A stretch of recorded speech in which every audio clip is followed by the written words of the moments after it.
Welcome back to the next session. Here we're going to dive a bit deeper into how, what and why we activate. Again, a huge big plug for the RAC for the continual support of Town Teams movement, and also to the City of Bunbury and Plico Energy for their support of the conference. I will be referencing sponsors throughout the day. So our next speakers in this breakout session are going to be short, sharp and stunning. It's got nothing to do with the personal physical appearance of the individuals. It's got everything to do with the speed in which they need to pitch to you what they've done and how they've done it. We have got 3 speakers today. Firstly, from the Dunsborough Progress Association, Jacquie Happ, and then we have Lisa Massey, and Lisa, and I wrote it phonetically. I could do, no, let me get to my notes because I wrote that down with a specific phonetic. Okay, here we go. Scrippachico. So close. And that's often what we get with funding, isn't it? So close. From the 2 Lisas in Busselton, they will talk about building Busselton. But to begin with, could you please put your hands together for an amazing woman from Dunsborough, Jacquie Happ. She has been involved in the Town Teams movement and the Dunsborough Progress Association for many years, is a potter and an apiarist business owner, and also creates time to drive the dynamic Dunsborough Progress Association. Could you please put your hands together for Jacquie Happ?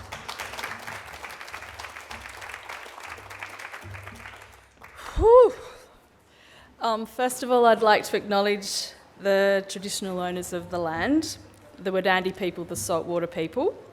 They've lived here for 50,000 years, and we respect their love of country and their responsibility to it, and to help keep us accountable to it. I'd like to acknowledge the Aboriginal community and the elders who guide us now, who led us in the past, and for those learning their culture now, that they grow strong to become great leaders. So the Dunsborough Progress Association was established in 1932. I wasn't the leader at that point. Our main goal is bringing community together and represent the community to the local council and be representative and do stuff for the community. So we actually do a lot. We run all the main civic events, so Carols in the Park, Anzac Parade, the Australia Day celebration. We've been running the Arts Festival for 20 years down on the Dunsborough foreshore, and that's grown from a half-day celebration of an art market and a few little bands on a vastly different landscape to a 3-day celebration with 2-night concerts, art market, a youth competition, and Sculpture by the Bay. So has anyone been to Sculpture by the Bay? We have a huge economic impact with that. And the Hanwell Lane Street Party. So the Hanwell Lane Street Party, Hanwell Lane is a back laneway behind. It's a service lane, but it's very busy, and we've done some amazing things with that in the last couple of years. So that's the festival. We probably have about 18,000 people attending over the whole weekend. It's on the March long weekend, and last year we had our first lot of fireworks. It was amazing. We had the delightfully divine Diane Lawrence as a philanthropist, and I said, Di, I want to have fireworks. And she said, ooh, I love fireworks. So she sponsored it, the whole lot. And she got such a buzz out of it that she's committed to keep doing it. So, yeah. I think the moment was when I took her out to the beach and I said, oh, there's the barge with the fireworks on it. And then we turned around and I said, and all these people, they're here because of you. And that was like, wow, that was a big impact. Sculpture by the Bay, the City of Busselton has been sponsoring that, and this year was the 10th year, and they provided a $10,000 acquisitive prize. And the prize from this year is in one of our projects that was the culmination of probably another 20 years of background work. So the Hanwell Lane Street Party, as I said, is on Hanwell Lane. It started with an enhancement group as a subcommittee of the Progress Association. If you've been to Dunsborough, it was this dodgy-looking service lane, busy. You didn't know where the bikes should go, where the people should be walking. And there's a park there, and it wasn't terribly interesting. And there's just generally, unfortunately, the bakery is on the corner, and it's always looked really bad. Anyway, we thought we'd have a street party. And Mandy Edwards, who's here, but she's gone to see someone else because she knows all of this. She's sitting on the corner with the left, with the hat on the left with the hat on. No, that's Jen. Anyway, all those guys put it on. They brought out the couches. We had chalk drawings. We had a local musician and food trucks and festoon lighting across. You know, all of the things that create ambience. And the first one was all local residents because we held it in November. Short, sharp, 5:30 to 8:30. Then you can all go home because it's that time where everyone starts to have that a little bit too much and it can get a little bit awkward.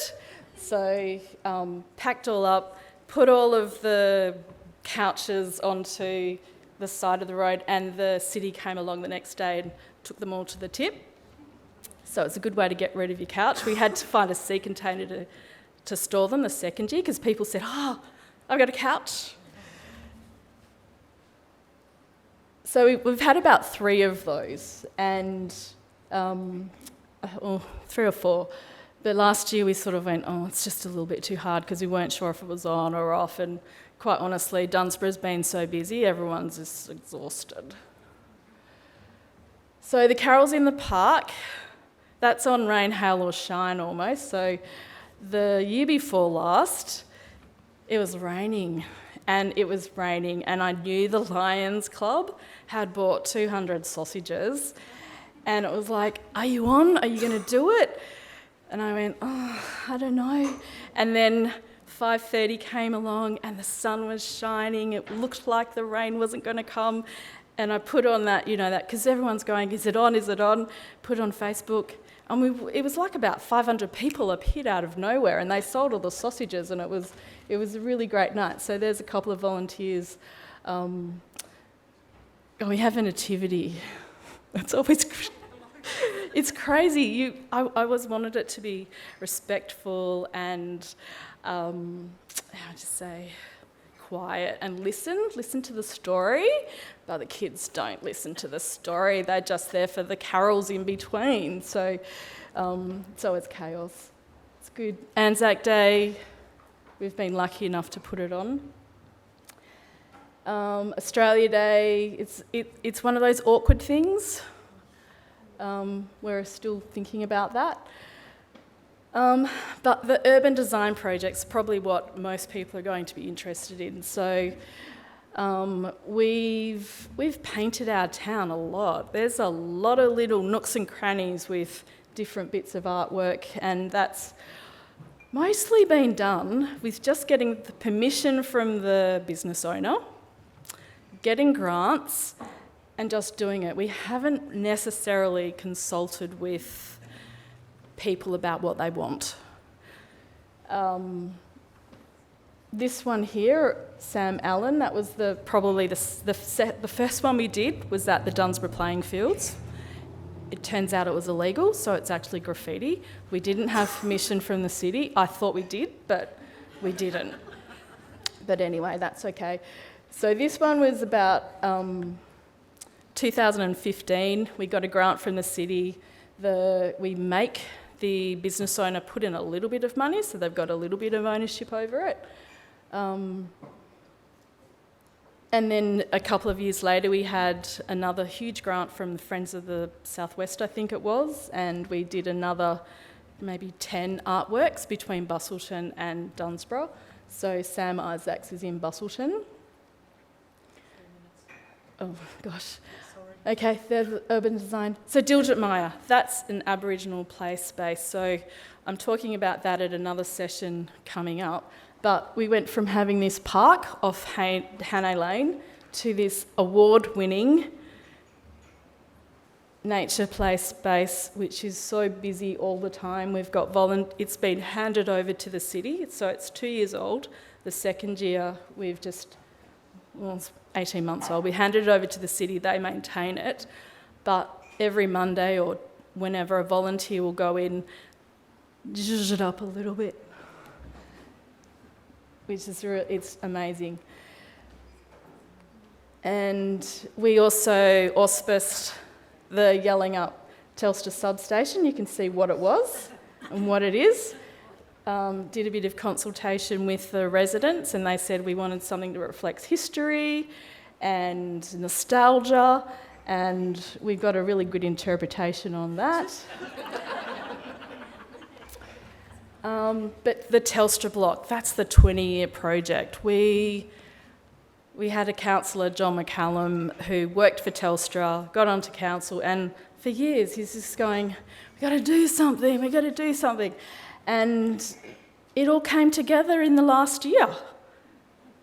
They said yes, the city on our behalf got permission to get the first half of it. And overnight, we had an amazing RAC town team grant.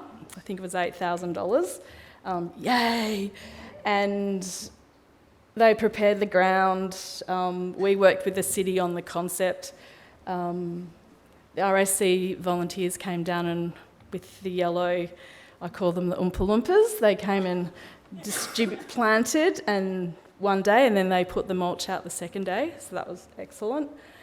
But I think Hannay Lane, if you haven't been to Dunsborough, this is our shining, it's a treasure. So this only was unveiled maybe about 2 months ago. This again was a RAC grant to the city, and basically we wanted it to delineate between pedestrians and cyclists and car movements. It was supposed to be a one-way street. Businesses wanted two-way, so now the traffic's a lot slower.